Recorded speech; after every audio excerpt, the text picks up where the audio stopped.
Здравейте, приятели! Вие отново сте с нас на канала Приложно Богословие Face to Face и за мен е удоволствие да ви представя днешния ми гост. Това е пастор Мите Гошев, който е пастор на Свободна евангелска църква Добра вест в Скопие. И разбира се, повече информация за пастор Гошев, за неговото служение съм оставил в описанието под видеото. Здравей, Мите! Радвам се да те видя на моя канал. Добро утро, Пепи. Добро утро! Благодаря за тази възможност да обсъдим някои неща от Божието Слово. И аз се радвам, че ще се съгласи. Така в нашия предварителен разговор с теб поговорихме колко е важна темата за спасението в Библията. И още повече, че понякога, четейки различни новозаветни и старозаветни книги, възниква такова чувство, че сякаш има някакво противоречие в Библията по тази тема. Затова избрах днешната ни тема да се казва а, оправдание чрез вяра или оправдание чрез дела? Противоречат ли си апостол Павел и епископ Яков в техните послания? И затова веднага ще започна с два кратки пасажа. Един ще бъде от Яков, другия ще бъде от послание към римляните. И сега ще ги прочета. Първия пасаж е в Яков, втора глава, от 14 до 26 стих. Каква полза, братя мои, ако някой казва, че има вяра, а няма дела? Може ли такава вяра да го спаси? Ако някой брат или някоя сестра са голи и останали без ежедневна храна, и някой от вас им каже, идете си с мир, дано бъдете стоплени и нахранени, а не им дадете потребното за тялото, каква полза от това? Така е вярата. Ако няма дела, сама по себе си е мъртва. А някой ще рече, ти имаш вяра, но аз имам дела. Ако можеш, покажи ми своята вяра, без дела, а аз ще ти покажа моята вяра от моите дела. Ти вярваш, че има само един Бог? Добре правиш. И бесовете вярват и треперят. Обаче искаш ли да познаеш, о суетни човече, че вяра, отделена от дела, е безплодна? Авраам, нашия отец, не оправда ли се чрез дела, като принесе сина си Исак на жертвеника? Ти виждаш, че вярата действаше заедно с делата му и че от делата се усъвършенства вярата. И изпълни се писанието, което каза: Авраам повярва на Бога и това му се мени за правда. И се нарече Божий приятел. Виждаме, че чрез дела се оправдава човек, а не само чрез вяра. И това е първият текст. Амин. А вторият текст е от Римляни, 4 глава, 1 до 5 стих. Послание към римляните, 4 глава, от 1 до 5 стих.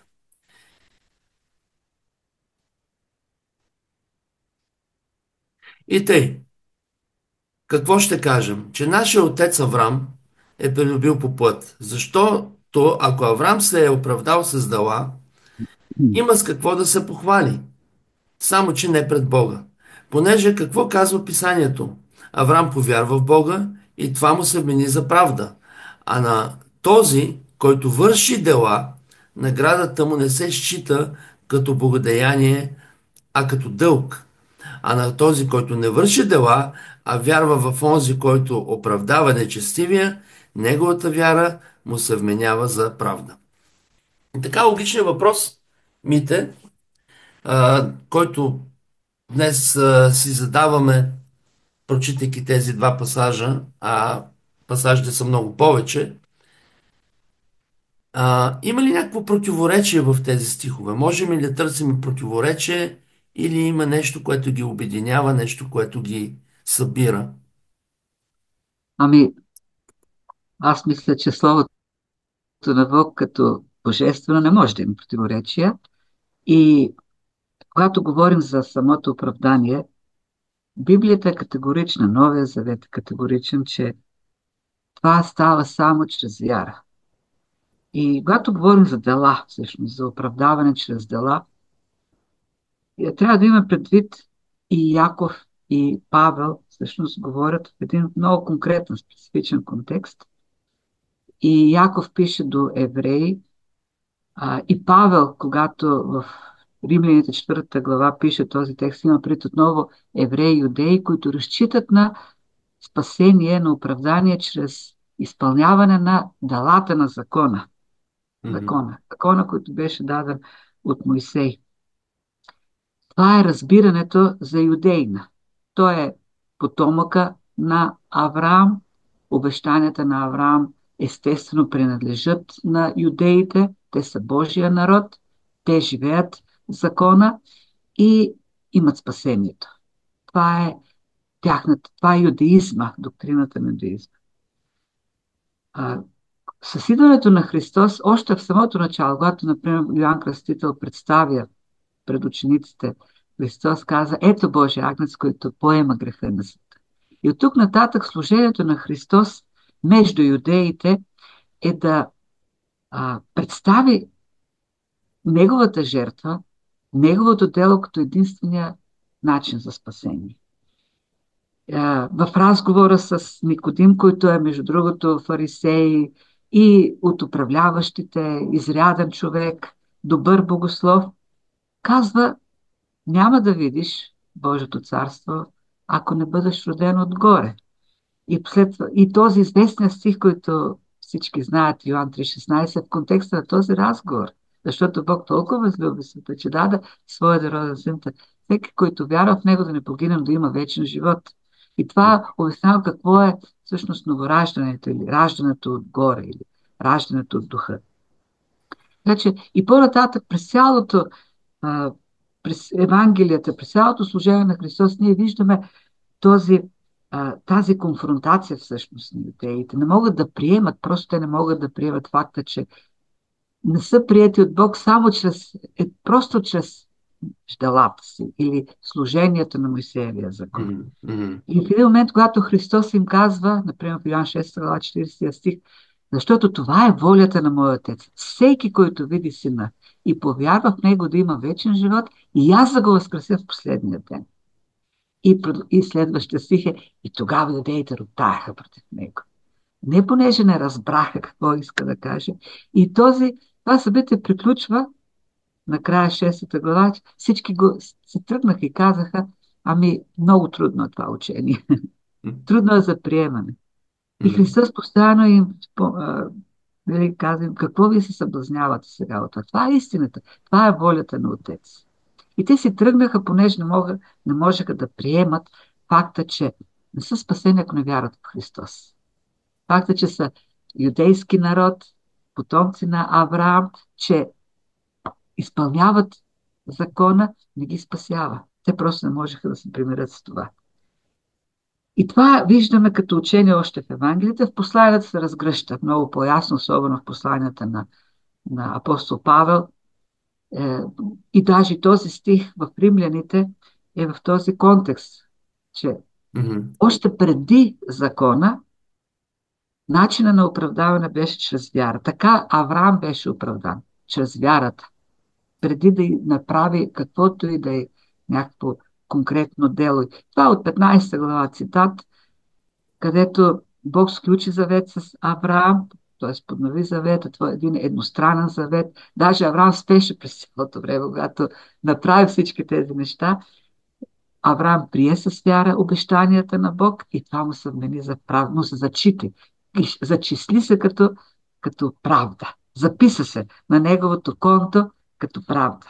Като праведен, той Като праведен, като беше оправдан. Да, прият като като праведен. оправдан и праведен Точно човек, така. да, пред Като Бога. оправдан и праведен човек, да. Да. Тук може малко, понеже аз идвам от Македония и говоря с друга терминология Не, не, богословска, не, няма, но, не е но друга разбираме се, да. терминология. Аз просто Така, добавям, може би, да. излишно. Точно така. И даже в един момент, когато Павел има сблъсък с Петър, който идва от Иерусалим, в Антиохия, която е първата езическа църква, в която има езичници, до този момент само юдеи са християни в църквата. Мгм. Идва Петър, идват и някои юдеи, между другото, от Иерусалим, и Петър започва да страни малко, да се държи на страна от езичниците. И Павел му казва: Пише това в Галатяни 2 глава 14 стих, но като видях, че не постъпват точно според истината на благовестието, казах на Кифа пред всички. Ако ти, който си юдеин, живееш като езичниците, а не като юдеите, защо принуждаваш езичниците да живеят като юдеите? Ние, които по рождение сме юдеи, а не грешници от езичниците, като знаем, че все пак човек не се оправдава чрез дела по закона, а Мгм. само чрез вяра в Исус Христос, и ние повярвахме Христос Исус, за да се оправдаем чрез вяра в Христос, а не чрез дела по закона, защото чрез дела по закона няма да се оправдае никой човек. И това ясно разбира и Павел, ясно разбира и Петър, Да, защото това е като един риторичен въпрос към Петър, който знае тази истина. И, и да. Яков, и Яков знае истината, и когато той пише в неговото пък послание от 2 глава и цитира и от Стария Завет от Битие за оправданието на Яков, сигурно има предвид нещо друго, а не оправдание за спасение. Мгм. А, а, отново пак, нали, контекста е юдейския народ. Този въпрос, изследвайки посланията, не е много, не е а, проблем на езичниците, защото те нямат закон и те не са се спасявали по закон. И някак На за тях е практика, по-лесно на да практика приемат. те са нямали от какво да се трансформират. Не има. Да, Защо? точно така. Да, те просто идват на чист Значи, лист, записват своята християнска вяра. абсолютно така Да. е. И това, и проблемите в тези послания, които четем и в Римляни, и в Галатяни, и на много други неща, е опита на юдеите да наложат на езичниците закона за Мгм. спасение. Мгм. И тук, в този сблъсък, конфликт, така да кажем, между Павел и Кипа, който не е конфликт, просто Павел коригира поведението на Кифа, на Петър, между езичниците в Антиохия. И точно този опит на юдеите, юдействащите християни, да накарат езичниците да станат първи юдеи, да бъдат спасени така, като, биват обрязани. Мгм. С обрязано те стават прозелити, стават юдеи и като приемат Моисеевия закон, заедно с Христовата вярата в Христос, те да бъдат спасени. Нали? Мгм. И тук е всъщност благовестието на апостол Павел, нали, целта на неговото благовестие, да покаже, че човек се спасява единствено чрез вярата в Христос, без делата на закона.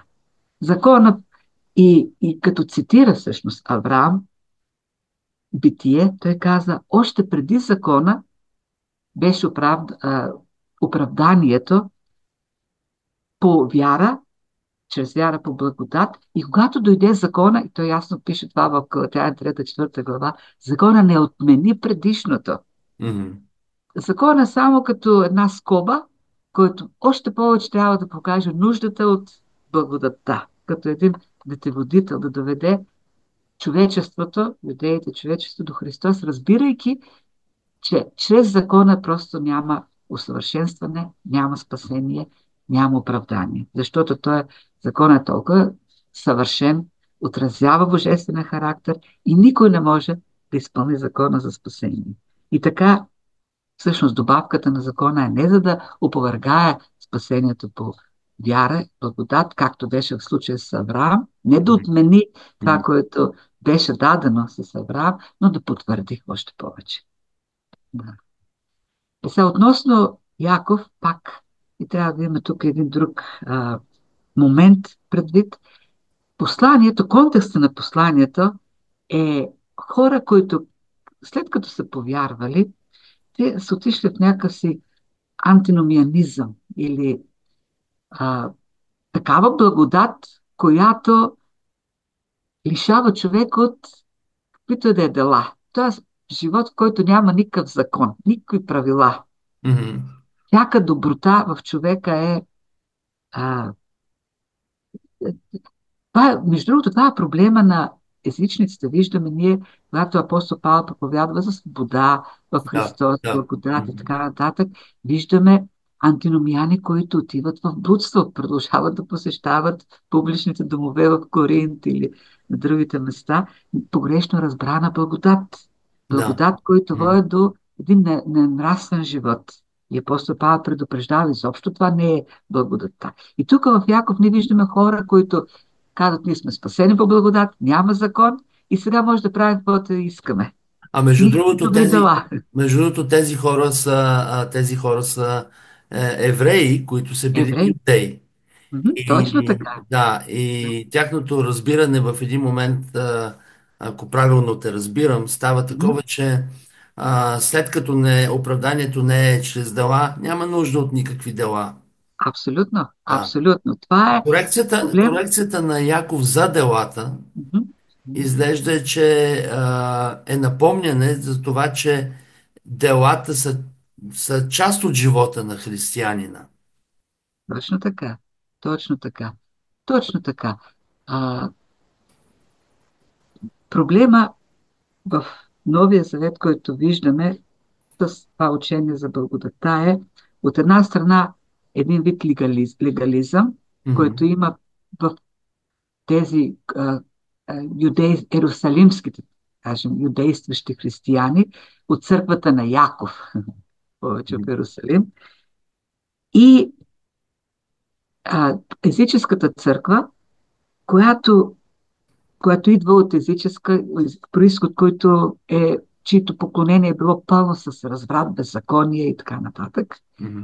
И тук проблема при тях е повече а, благодат, който води до свобода, който е безразсъдна. Да. Мгм. От другата страна пък при тези юдействащите християни имаме една благодат, който се опитват да смесат с закона, с легализма, отново с Мгм. дела. Мгм. Някакси да комбинират тези.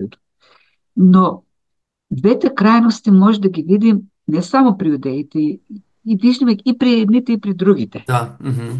Общото правило е, че юдеите са повече легалисти, а езичите повече са антиномияни, Мгм. беззаконници. Мгм. Но това не е винаги, нали, прави. Има изключения. И тук Яков за това дава примери, конкретни примери. Какво се е случвало с тези християни, юдействащи, които не показват никакви дела, никаква грижа към брат. Даже има а, едно някаква си дискриминация, богати, бедни в църквата и така Да, нататък. да, да, затова е. Които отново говорят, Да. да, Мгм. че няма любов Мгм. между. И между другото, в един момент Яков в този текст, където във втората глава, когато той говори нали, за спасяване чрез вярата, в един момент казва, добре, ами а, как беше там, сега не мога да не го търся, Мгм. а, а, кой се е спасил, ако човек само едно нещо не изпълни от закона, той е съгрешил срещу целия закон, Да, да. Мгм. който отново потвърждава, че човек не може да бъде спасен чрез закона, чрез Чрез закон. делата на закона. Мгм. Той Мгм. се спасява чрез дела. Но тази благодат, чрез вяра, извинявам се, но Мгм. тази благодат за спасение като един подарък от Бог чрез вяра, никак не би трябвало да води до беззаконие. Да. Защото и апостол Мгм. Павел, например, казва, аз, който съм най-свободен в Коринтините, 9 глава, аз, който съм най-свободен от всички, станах слуга на всички, следвайки Христовия закон. А Христовия закон се крепи на закона на любовта. Тоест, любовта към ближния ограничава цялата моя свобода. Аз нагаждам моята свобода към нуждите на ближния. И аз живея, за да служа на ближния. Защото така се изпълнява всъщност Христовия закон, Мгм. служайки на другия. И накрая пък виждаме, че и целият Мойсеев закон се свежда на това. Да обичаме ближния като себе си и първо да обичаме Бог. Обичайки Бог, ние обичаме ближния като себе си. И така, накрая няма противоречие. Но това всичко става чрез вярата, по благодат. Да. И фактически ние можем сега да направим някакъв извод, че а, може би има някакъв правилен ред, на нашия християнски живот и този правилен ред, който, за който Павел повече говори наистина. Той никога не е отричал, Павел, че трябва да има дела. Християнина трябва да има дела. Напротив, той призовава човек да живее, да демонстрира този нов човек, който вече имаме като вярващи в себе си, той да бъде активен, да показва. Нали? И цялото объркване, което понякога един човек може да получи, четейки посланието на Яков към църквата, е, че а, ние трябва да имаме дела, за да получиме своето спасение и своята вяра. Но Яков явно не говори за това и явно говори, че ние като вярващи не можем просто да бъдем вярващи. Същото, което говори и Павел много, много, много пъти на в най-различни послания, че не е достатъчно. Вярата наистина е нашата база, нали? Но тя не е достатъчна. Има нещо, което трябва да бъде демонстрирано. Аз тук и след като ние тук така хубаво установихме, че спасението ни може да бъде получено, не може да бъде получено с добри дела, но вече като спасени, оправдани, вярващи, имаме призив и отговорност да демонстрираме нашия начин на живот. Искам да прочета още един пасаж от посланието към филипяните, който ми се струва подходящ за този разговор. Послание към филипяните, 2 глава, 12 стих и 13. Затова, любезни мои, както сте били винаги послушни, не само в моето присъствие, но сега много повече в моето отсъствие, изработвайте спасението си със страх и трепет, или по-скоро в други преводи вършете вашето спасение с страх и трепет, защото Бог е който според благоволението си действа във вас да желаете това и да го изработвате. Сега тук искам малко да отворя една тема, свързана с това ние да вършиме нашето спасение или да показваме тези дела, които са резултат от нашата вътрешна промяна. Не винаги ние като вярващи полагаме усилия на вяра, да вършим добри дела на вяра или да демонстрираме нашето спасение. Даже някой може така да получи някакво съмнение в своята вяра и да каже, може, аз дали съм вярващ, след като нямам това желание. Тук се казва, Бог е който според своето благоволение действа да имаме това желание, да изработваме това желание. Но ние понякога казваме, аз нямам желание, аз дали наистина съм вярващ, аз дали наистина съм спасен. А, как, а, по какъв начин ние вършиме нашето спасение? Как става това нещо? А, Тук може добре да се върнем отново на Авраам и Мгм, това, което Яков цитира от Битие. Между другото, той не цитира от 15 глава, той цитира от 22, мисля, че беше глава, когато Авраам принесе Исак в жертва. мгм. И това е неговото дело. Точно така, И да. това следваше много години след като Авраам беше оправдан или приет от Бог като праведен. Мгм, И, и това действие на Авраам в принасяне на Исак като жертва е едно дело на вяра отново. Дело на вяра, дело, което идва като резултат на неговия живот с Бог. Много години, може би 15-20 години след като получи това обещание в 15 глава и когато беше оправдан. Значи виждаме неговото подчинение на Божията заповед за принасяне на Исак в жертва, като дело, което следваше неговата вяра. мгм, мгм, Дело на вярата. Като последствие на неговата вяра в Бог. Понеже той повярва на Бог. мгм. Имаше вяра в Бог. И така, делата ги разглеждаме единствено като това последствие на нашата вяра, на нашето новораждане, нашето ново естество, което имаме. И как става това? Апостол Павел на много места в Римляните, например, 7 глава, говори за един закон, който е в нас, закон на греха. И той действа в нашите телесни части, нашата, в нашето тяло. И тук използва думата номос, който означава движеща сила, двигател. Това е двигателя на човека. Закона на греха, грешното естество, греховното естество. Обаче с новораждането идва в нас друга движеща сила. Новия човек. Духа в нас. Това е движещата сила, която ни кара към покорност на Бог, послушание. И това е, без тази движеща сила не е възможен този живот на вяра в дела. Защото естеството на човек, естественият човек е движен от греха. Това е двигателя, това е мотора, който мотивира човек. С вярата, с спасението идва Святия Дух, който е другия номос, другия закон, другия двигател. Двигателя, който ни кара към послушание. И между другото, Святия Дух действа в нас така, че ражда ресурсите за този живот, ражда плода, любов, дълготърпение, кротост, така нататък. Всичкото това е като основа в нашия живот, в нашия характер да живеем различен живот от онзи, който сме живеели без Христос.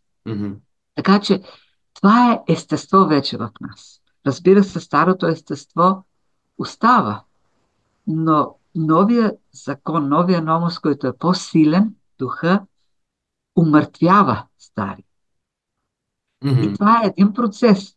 Този стария закон на греха не умира изведнъж. Даже той продължава да живее до края. Но имаме потенциала в Христос, ресурса в Христос, да живеем новия живот. И то все повече и повече. И разбира се, това е въпрос на духовен растеж. Това е процес на освещаване. И благодатта всъщност е не само в областта на спасяването, не е само в оправдаването, но благодатта е и в способността да живеем. Както пише Павел, Бог ни кара, Бог прави всъщност, да желаем и да изработваме. Той дава тази благодат, която идва в нас като купнеш, да живеем живота на спасение.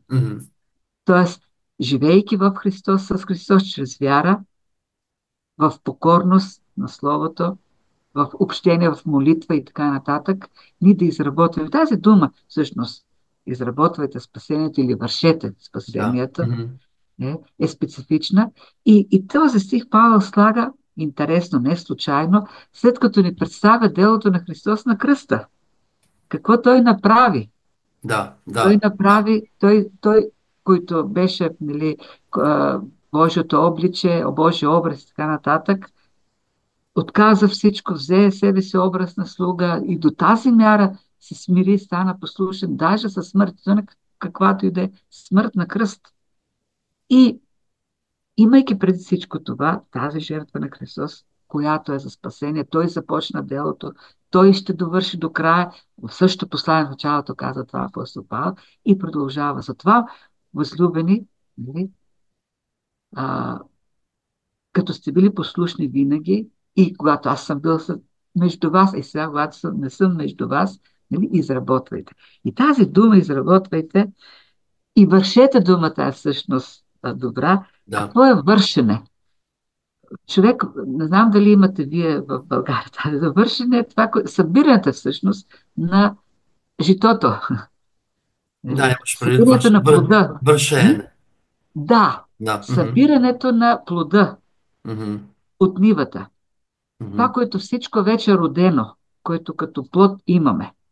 Или тази дума също може да се преведе и като съберете или експлоатирайте. И тази дума се е ползвала, например, за някакво находище с богатство, като мина някаква. Имаш на разположение, тази мина, тя е пълна и ти трябва сега да експлоатираш, т.е. да събереш. И от теб зависи колко ще събереш. Мгм. Дава Бог плода, дава Бог и желанието даже. И сега ние от тук, от наша страна, трябва да вложим усилията си. И когато ние говорим за благодат, това не означава, че ние седим просто така и всичко се случва. Мгм. Напротив, имайки предвид всички тези ресурси, ние пък от наша страна влагаме всичко. Да. Всичко, които имаме. Всяко едно усилие. В същото Филипяни Павел казва в третата глава, нали, за неговото минало и така, какъв е бил като фарисей, етническия происход и така нататък.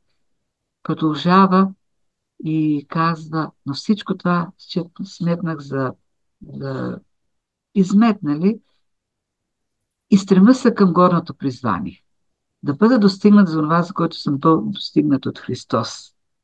И Мгм. тук казва, като се стреме, тичам, използва също една много силна дума, както, например, лъва влага всеки един атом от енергията си да хвана плена. Мгм. Така и аз всичко влагам от себе си да достигна това, за което вече съм бил достигнат от Христос. Мгм. Мгм. Да го притежавам. Сега, всички сили. Имат поританите една хубава мисъл. Всичко е подсигурено от Бог, спасението, ресурсите, благодатта. Така че в това отношение ние нямаме никаква заслуга. Това е всичко подарък. Обаче ние трябва така да живеем, като че ли всичко зависи от нас. Да, всичко зависи от Бог, реално. Ако той не ни даде плода, няма нищо. Ако той не даде спасение, няма спасение. Ако той не ни даде благодат за живот в святост, няма нищо.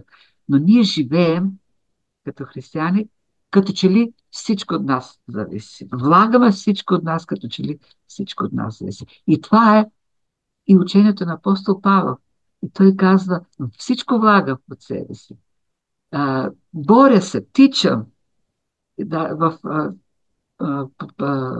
от края на 9 глава в първото послание до Коринтияни, той дава една картина като на поприще и там сцената е като боксьорите в древните игри там, в арените, когато те постоянно се борят.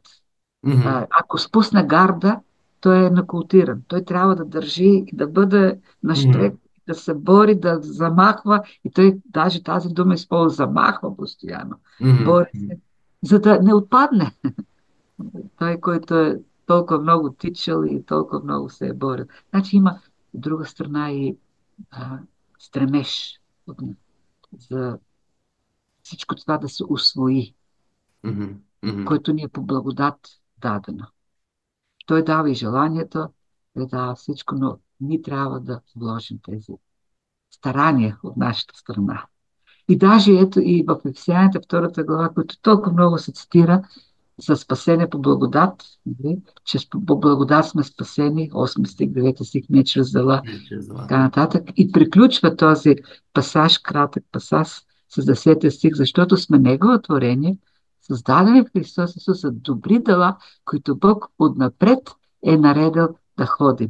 Сега тук думата не е просто наредил. Ние сме творение поема, казва. Негова поема сме.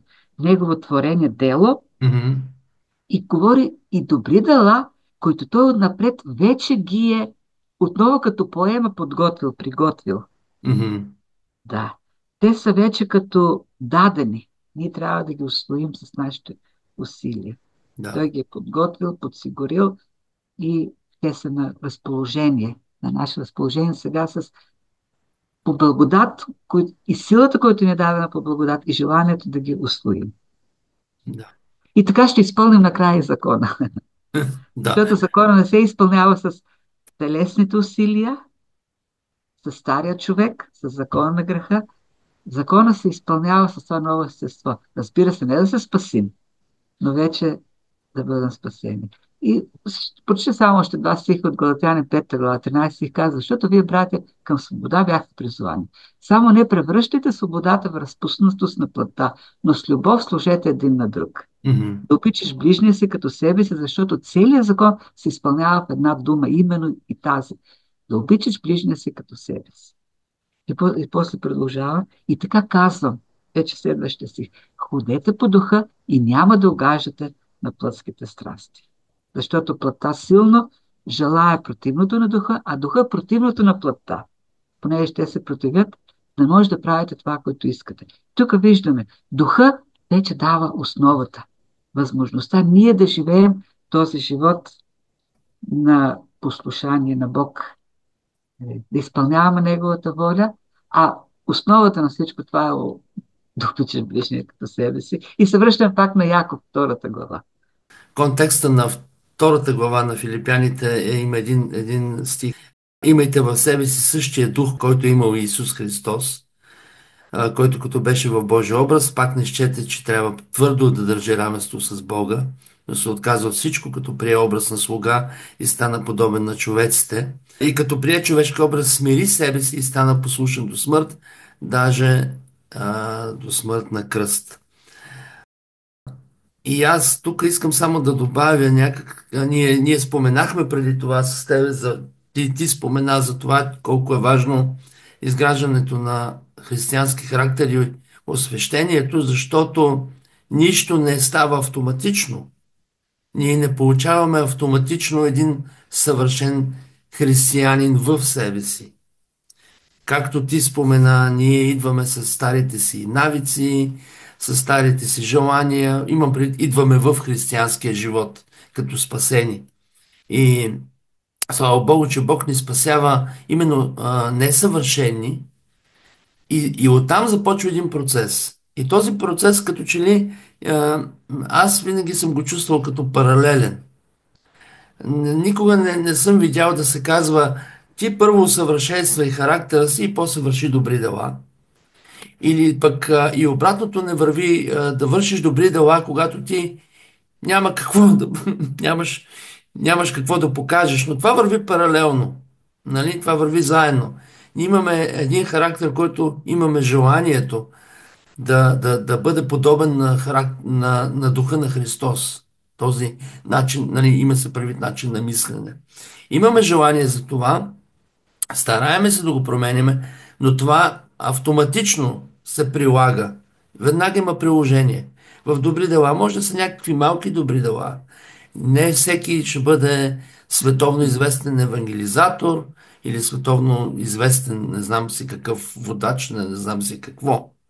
Просто всяки растеж е свързан с някакви малки добри дела. Те може да са малки в нашите очи, но са огромни в очите на Бога. И ние трябва, аз просто, може би хубаво да насърчиме нашите зрители, слушатели, че да не престават да опознават Писанието и да не престават да вършат добри дела. Колкото и да изглеждат малки, незначителни и може би дори незабелязани. И Мите, в тази връзка, аз искам да задам още един въпрос, който именно е свързан малко и с това, с демонстрацията на добри дела. А, често се случва, и това е, сега този въпрос го отнасям към нас самите. Не искам да бъде въпрос, с който ние да гледаме на съчката в окото на другия, да съдиме другия, вярваш около нас, така. Но често ние се питаме колко сме искрени в нашите добри дела. Понякога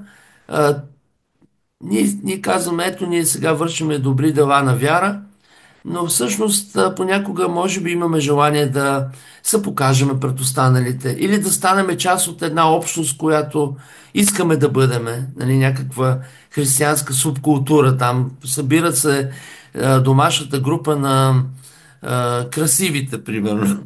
И ние искаме да попаднем в тази група, да кажем. Или търсиме начини, които уж изглеждат като дела на вяра. И моят въпрос е, този въпрос е личен. Как да оценяваме себе си? Имаме ли огледало? Не говорим да оценяваме другите, а именно себе си. За да може нашите мотиви да се изчистват все повече и повече. Да, точно така, да. И Павел каза, изработвайте. Всеки трябва да изработва спасението си. Не на другия, твоето Да. спасение. Мгм. Разбира се, ние имаме грижа, духовна грижа за другите, но не за да сравняваме себе си с другите или за да представяме себе си по-голями от другите, но за да помогнем на другите. Да, така е. И, и да, и интересно тук отново добрите дела. Те добрите дела винаги имат измерение в нашето отношение към другите. Мгм. И това отношение към другите е отношение на не на гордост, но на смирение. Между другото, когато Павел пише имайте същите мисли или дух, както е в превода, който ти прочете, мисли, тук говори за един Христос, който смирява себе си. Мгм. От Бог стана човек слуга и отида на кръста на най-такавата срамна смърт. И то заради грешния човек. Такова смирение. И то Който заради друг, не е заради заради себе друг, си. не заради себе, заради друг, този другия е много грешен, между другото. Тоест, е противника, неговия противник. И започвайки тези думи, имайте същите мисли като Христос, явно те не са имали тези мисли като Христос. Мгм. И виждаме един проблем, например, третата глава е води, Синтихия, техните спорови, пък Климент, който е призован да бъде като някакъв там а, съдия и не знам какво. И вмъква, между другото, едно предупреждение и така считайте другия като по-голям от себе си. В същия контекст дава тази заповед. Да. И не И мислете всеки само за своето, но и за чуждото. своето и Да, чуждото, да, и като гледа на другия по-висок, по-голям от себе да, си. да. Да постави другия като по-голям от себе си. И това е проблем, очевидно в църквата в Филипи, и затова Павел слага този пример на Христос. И това са делата. Как гледаме на другите? Гледаме ли колко са те зле, а ние колко сме добри, за да ние бъдем по-голями от себе, по-велики от другите, или пък наистина с уважение гледаме и слугуваме на другите. Това е отново показателя за нашата вяра, когато ние се поставим в позиция на слуга на другите. Това са някои от измеренията, между другото. Защото в крайна мярка, какво е делата, какво е делата? Делата е живот в Словото, живот в покорност на Словото. Мгм. Когато в всекидневния живот ние избираме да се покорим на Словото, чрез силата на Святия Дух в нас и а, помагайки си от плода на духа, като ресурс, а не на закона на греха, който е егоистичен, който гледа на нас, на себе си, на себството, на егото, не на другия. И във всекидневния живот ние се постоянно изправим през това предизвикателство. Какъв избор ще направим? Какво ще изберем? Да бъдем покорни на Словото, който казва, обичай ближния, постави го него като по-голям от себе си, неговата нужда като по-голяма от твоята, или закона на греха, който казва, ти си най-големия, Мгм. най-важният. Мгм. Да, интересно е и Петър в неговите послания, и на други места, и Павел тук. Постоянно говоря за това едно смирение, което трябва да имаме. Смирение. Смирение по отношение на другите. И няма никъде ни намек, чак нито намек на някакво поведение към себе си, което трябва да бъде мотивирано от по-голям обич към себе си. Което е нещо много популярно, между другото, днес. Ти трябва да научиш да обичаш себе си. Ти трябва да обичаш себе си. Ти трябва да Мгм. имаш в себе си, нали, уверението и така нататък. Словото не говори за такова нещо. Словото тръгва от предположението, че този закон на греха ни кара. Това е единственото нещо. Единственото желание на закона на греха. Да обичаме себе си. Да сме себични, егоистични. Мгм. Мгм. Да. Духа е този, който преборва този закон и в нас поражда истинската обич. Любовта към другия. И може би едно от най-голямите, най-добрите измерения за това, дали израстваме в живота на вярата, в делата е точно това. Мгм. Сравнението с другите. Накрая, крайна мяра ние не се сравняваме с другите. Никъде Бог не ни каза да се сравняваме, никъде Словото не ни Мгм. призовава такова нещо. Винаги Той ни призовава на модела на Христос. Да бъдем христоподобни, да бъдем христообразни, да се оглеждаме на Него. Даже когато Павел призовава да се оглеждат на Него, той каза, както аз пък се оглеждам на Христа, имитирам, копирам Христос в моя живот. Той е модела всъщност. И колкото повече в нашето поведение ставаме подобни на Христос, толкова повече се показват и неговите дела, неговия живот. Той по-изобилно се вселва в нас. И с това се моли Павел, нали, за Ефесяните, когато се моли, в трета глава с Христос, изобилно да се вселва в тях.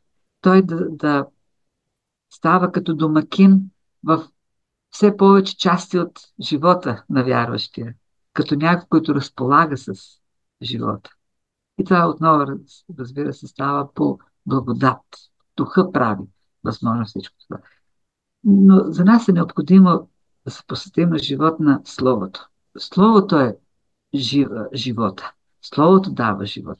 Словото оживява в нас чрез духа, чрез вярата. Духа прави живо. То е животворно слово. Мгм. Единствено Словото се превръща в този извор за вечен живот. Жива вода, който се превръща в вечен живот, Словото и духа в нас. Така че всекидневното, аз бих нали, препоръчал, мотивирал слушателите, тези, които ще гледат видеото, всеки ден да имат време на Слово, на четене на Словото, на изучаване на Словото, разсъждаване на Словото и молитва. Време с Бог. И това е храната, това е енергията, която подтиква този другия двигател, номос в нас, на новия човек, да живее и да умъртвява стария човек. Ако оставим, ако затворим Библията и затворим устата си за молитва и сърцето си за общение с Бог, просто този живот не е възможен. Живота на дела, които са резултат на вярата. Така че всеки ден имаме нужда да общуваме с Бог. И аз вярвам, че тези резултати, както нали, с нивата, с времето ще дават плод. Ще идват резултатите. И нивата, наши сърца като нива, като земя, като почва, ще ражда плод. Плода на духа. Да. Мите, аз много ти благодаря за това, за този наш разговор. Чудих се дали трябва някакво обобщение да кажа, но ти направи такова хубаво заключение, че аз просто нищо няма да добавям. Наистина, получи се хубаво, че изяснихме кое е първо и кое е второ и колко е важен растежа, колко е важен нали, нашето усъвършенстване в Христос. Но ти го каза много по-добре и нека това, което ти каза, остане. А, аз много се надявам, че ние ще имаме още срещи на такива теми, защото ми се струва полезно да изясняваме библейски истини. Надявам се а, това да е в помощ на нашите зрители и слушатели. И надявам се скоро отново да се видиме, включително и в Скопие. Скоро може и да се видим. Заповядайте. Да. Да. Благодаря ти, Мите, за това участие. А, нещо имаш ли още да добавиш? Ами не, просто аз искам да благодаря за поканата. Удоволствие беше за мен, истина. И молим се Бог да използва това за Негова слава. Да бъда от помощ и отново като по Божията благодат от помощ за растежа на християните, на онези, които не са повярвали, да подейства Бог в техните сърца и наистина Той да се прослави накрая. Беше ми удоволствие. Благодаря много. И За мен. разбира се, винаги ще ми бъде радост да служим заедно и по този начин в Божието дело. Амин. За мен беше удоволствие. Добре ми те, благодаря ти. Поздрави вкъщи, в твоето семейство, на вашата църква и ще се видим и чуем пак.